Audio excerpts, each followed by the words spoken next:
Bonjour mes amis, bonjour. Que Dieu, dans la personne de son très Saint-Esprit, vienne être sur votre vie, c'est-à-dire qu'il vienne vous donner la direction, l'orientation, pour que vous sachiez comment faire vos meilleurs choix dans la vie. Choisir le mari, choisir l'épouse, choisir le travail que vous allez faire, choisir ce que vous allez faire pour gagner de l'argent, choisir ce que vous allez manger, choisir ce que vous allez vêtir, enfin, faire tous vos choix pour que vous puissiez alors profiter de la vie avec santé et avec qualité, parce que c'est la volonté de Dieu. Il veut que nous tous ayons une qualité de vie, mais cette qualité de vie dépend de nos choix. Ce n'est pas vrai. Alors, vous faites un mauvais mariage, vous avez choisi une mauvaise personne pour vous marier, pour vous unir, alors vous allez avoir une famille pleine de problèmes, une relation pleine de problèmes. Tout dépend de vos choix. C'est vous qui avez choisi. Adam et Ève ont choisi de désobéir à Dieu. Ils ont cueilli les fruits. Aujourd'hui, nous cueillons les fruits des mauvais choix que nous faisons quotidiennement. C'est pour cela que Jésus a dit, quand Jésus dit « Cherchez premièrement le royaume des cieux », c'est-à-dire cherchez que le roi du royaume de Dieu, le Seigneur du royaume de Dieu, du royaume des cieux, vienne diriger, conduire votre vie, pour qu'alors vous sachiez faire le meilleur choix ou les meilleurs choix de votre vie. Parce qu'à partir du moment où l'homme a mangé le fruit de l'arbre de la connaissance du bien et du mal, alors il a dû faire un choix. Avant, il n'avait besoin de choisir quoi que ce soit. Tout était bon, parfait. Tout choix qu'il faisait était parfait. Mais à partir de l'instant où il a désobéi à Dieu, alors évidemment, il est devenu otage du diable, otage de ce monde cruel. S'il n'avait pas mangé de l'arbre, du fruit de l'arbre, de la connaissance, du bien et du mal, cela ne serait pas arrivé. Alors, soyez intelligents. Jésus est venu et vous offre l'arbre de la vie. L'arbre de la vie, c'est le royaume des cieux, le royaume de Dieu. Quand vous assujettissez votre vie au Seigneur et Roi du royaume des cieux, et il est clair, il est évident que lorsque l'Esprit du Dieu très haut descend sur vous, alors vous allez savoir opter, choisir ce qui est le plus correct pour vous, juste pour vous, ce qui s'encadre pour votre vie. C'est ça. Vous comprenez, mes amis, bien sûr que vous comprenez ce que je dis, parce que mieux que ça, on ne peut que dessiner, colorier. Mais la vérité, c'est que Jésus est venu apporter cette vie, et cette vie avec abondance. Mais pour que cette vie en abondance puisse prévaloir, nous devons nous soumettre à la discipline du royaume de Dieu, du royaume des cieux. Nous devons nous soumettre aux règles du royaume de Dieu, qui est l'obéissance, n'est-ce pas? C'est l'obéissance, se sujettir. Quand une personne se soumet au royaume des cieux, comme Jésus a dit, cherchez premièrement le royaume des cieux et sa justice, alors, qu'est-ce qui se passe?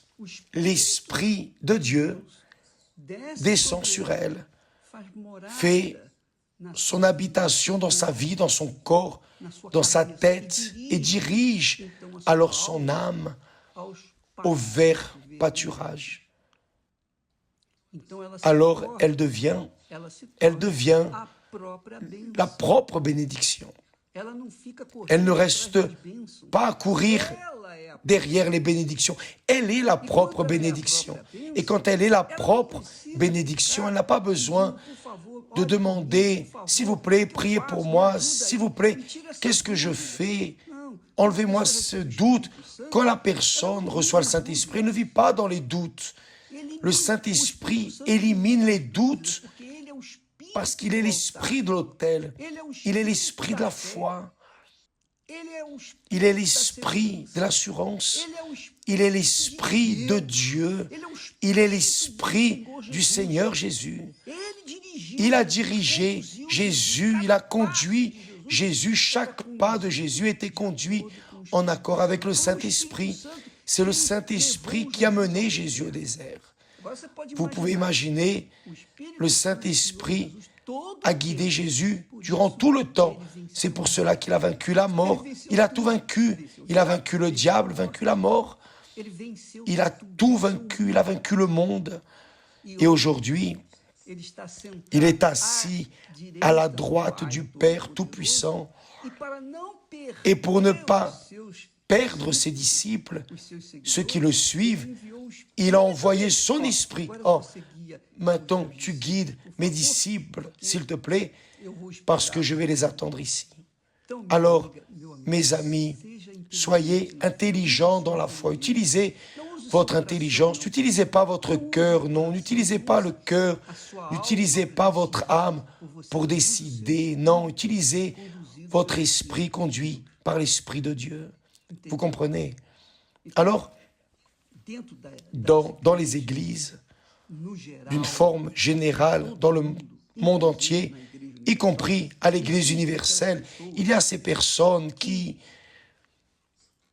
sont ouvrières, épouses de pasteurs, épouses d'évêques, pasteurs, évêques, auxiliaires, missionnaires, des personnes qui contribuent avec l'œuvre de Dieu physiquement. Sauf que ces personnes pensent ainsi, bon, si je suis en train d'aider à l'Église, si je suis en train de contribuer avec le royaume de Dieu, alors évidemment, je suis juste devant le Très-Haut. J'ai déjà le Saint-Esprit. Alors, qu'est-ce qui se passe? Elle pense qu'elle a le Saint-Esprit juste parce qu'elle a été remplie d'une autorité, d'une position à l'Église. Elle est missionnaire, elle est ouvrière, elle est épouse de pasteur, c'est un pasteur ou un évêque. Alors elle pense ainsi, ah, je suis arrivé là où je suis arrivé parce que Dieu m'a amené là. Non, c'est pas ça, pas nécessairement. Elle a fait ses choix et elle est arrivée à une position de pasteur, d'évêque ou quoi que ce soit. Sauf que elle ne s'est pas soumise au Saint-Esprit. Elle n'a pas remis sa vie au Saint-Esprit. Elle n'a pas reçu le baptême du Saint-Esprit. Elle a reçu l'esprit de la tromperie. Le diable est maître en tromperie. Il est habile dans la tromperie. Là, en Apocalypse, il est dit qu'il trompait les nations. Il trompait les nations. Il ne va pas tromper une personne. Alors, mes amis, beaucoup de personnes basent leur foi parce que un jour, elles ont senti une grande émotion, et elles ont commencé à parler en langue. Ah, maintenant j'ai le Saint-Esprit. Et le pasteur l'a tout de suite appelé pour faire l'œuvre aussi de Dieu, où le pasteur s'est marié avec elle, et elle, la pauvre, a été trompée par l'esprit du monde. Elle a été enveloppée par un esprit d'émotion. Ce n'était pas le Saint-Esprit. Pourquoi est-ce que je dis ça? Parce que ces personnes qui ont été trompées, qui disent avoir le Saint-Esprit, disent, mais non pas, elles sont dans l'illusion de la situation extérieure d'elles. Je suis ouvrière, je suis pasteur, je suis évêque, je suis ceci, cela. Sauf que ces personnes, malheureusement, n'ont pas eu une expérience avec le Seigneur Jésus. Elles n'ont pas soumis leur vie au roi du royaume des cieux, du royaume de Dieu.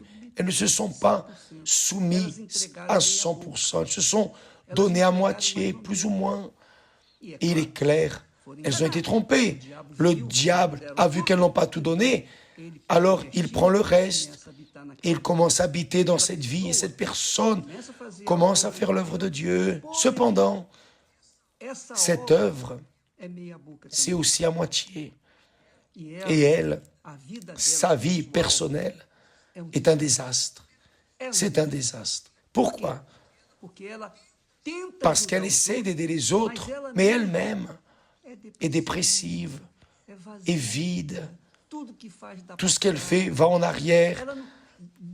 En elle, il y a un vide immense. En elle, il y a des doutes, des peurs, des insécurités. En elle, il y a une confusion spirituelle. Mais à l'extérieur, elle est vêtue d'ouvriers, d'ouvrières ou de pasteurs. Elle paraît comme les autres qui sont remplis du Saint-Esprit. Alors, elle mène sa vie jour après jour, année après année. Mais sa vie ne se développe pas. Sa vie reste la même chose. Je ne sais pas si vous avez vu le témoignage de Madame Sandra. Hier, nous l'avons mis. Et Madame Sandra est restée 14 ans dans l'Église universelle. Elle vivait une vie de façade. Pourquoi? Parce qu'elle voulait conquérir une maison, conquérir un mari, conquérir une vie de confort matériel. Du côté extérieur, son corps voulait le plaisir ou le confort de ce monde. Mais en elle, il y avait un vide, il y avait une tristesse. Alors, elle était une personne qui cherchait même aider les autres, mais elle-même ne cédait pas. Pourquoi? Parce qu'elle n'avait pas reçu le Saint-Esprit. Elle n'avait pas l'Esprit de Dieu. Le Saint-Esprit ne la guidait pas. Et pour cette raison, elle vivait dans les doutes, avec des peurs, des insécurités, etc. Sa vie était bloquée. Peut-être que votre vie est aussi bloquée précisément parce que vous n'avez pas le Saint-Esprit. Je ne suis pas en train de juger qui que ce soit. Je parle de situations que nous voyons à l'Église. Alors, beaucoup de pasteurs qui, auparavant, c'était des personnes que je respectais comme des hommes de Dieu. Après, j'ai su qu'ils étaient faux, qu'ils étaient comme Judas. Pourquoi? Parce qu'en eux, il y avait l'esprit de la tromperie. J'ai été trompé, oui, j'ai été trompé. Mais je suis un homme, je suis un verre, je suis un simple vase d'argile. Dieu m'a appelé, mais il a permis que je voie ces choses pour que j'apprenne. J'ai tiré un bénéfice de cela. Aujourd'hui, j'essaye de vous aider. Aujourd'hui, nous sommes là avec la campagne d'Israël et si vous allez participer, évaluez-vous vous-même. Si vous êtes une personne intérieurement remplie de foi, d'allégresse, vous avez la paix en vous. Je sais que des luttes, nous en avons tous. À l'extérieur, nous affrontons que des luttes parce que nous sommes dans le monde.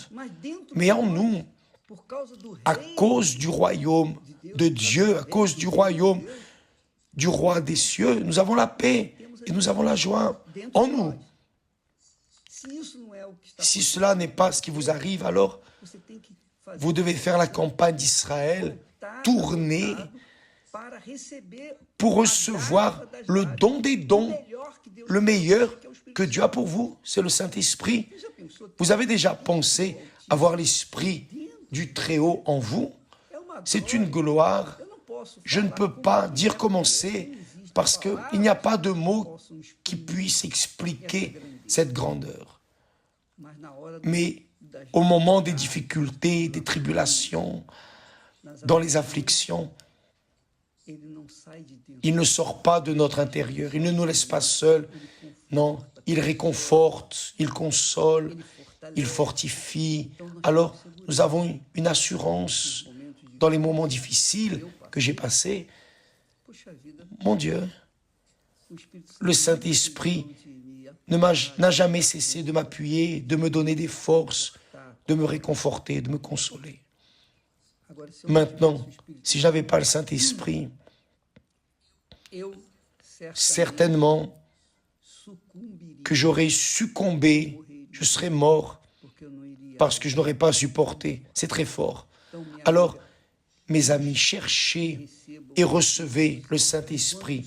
Tant que cela n'est pas arrivé dans votre vie, ne faites rien d'autre dans votre vie. Ne prenez aucune autre décision qui va générer un futur incertain. D'abord, avant de vous marier avec un homme, avec une femme, avant de constituer une famille, constituer un mariage avec Dieu dans la personne du Saint-Esprit. Jésus est le Saint-Esprit en esprit. Seigneur Jésus est le Saint-Esprit en esprit. Il veut faire son habitation en vous. Mettez cela dans votre pensée. Cherchez au-dessus de tout. Lui, il est la perle de grande valeur. Il est le trésor caché, occulté dans le champ. Mettez toute votre force dans cette campagne d'Israël pour recevoir le Saint-Esprit. Et vous allez voir que plus jamais votre vie ne sera la même. Les luttes que vous affrontez aujourd'hui, ce seront rien, parce que le Saint-Esprit va vous donner la sagesse, il va vous guider jusqu'à la vie éternelle. Vous allez conquérir la victoire que Jésus exige que nous puissions conquérir. Quand il a dit à celui qui vaincra, seulement le vainqueur, il exige du vainqueur parce qu'il donne le Saint-Esprit à ceux qui veulent, précisément pour être vainqueurs. D'accord? Demain, nous en parlerons plus. Que Dieu vous bénisse tous. Mais n'oubliez pas, d'abord, la première chose dans votre vie, cherchez le royaume des cieux et sa justice. En d'autres mots, recevoir le Saint-Esprit. En d'autres mots, être la propre bénédiction. En d'autres mots, être l'eau que Jésus a dit. Si quelqu'un a soif, qu'il vienne à moi et qu'il boive, parce que l'eau qui sera en lui sera une source qui jaillira pour la vie éternelle. Garantie de votre victoire. Que Dieu vous bénisse au nom du Seigneur Jésus. Amen.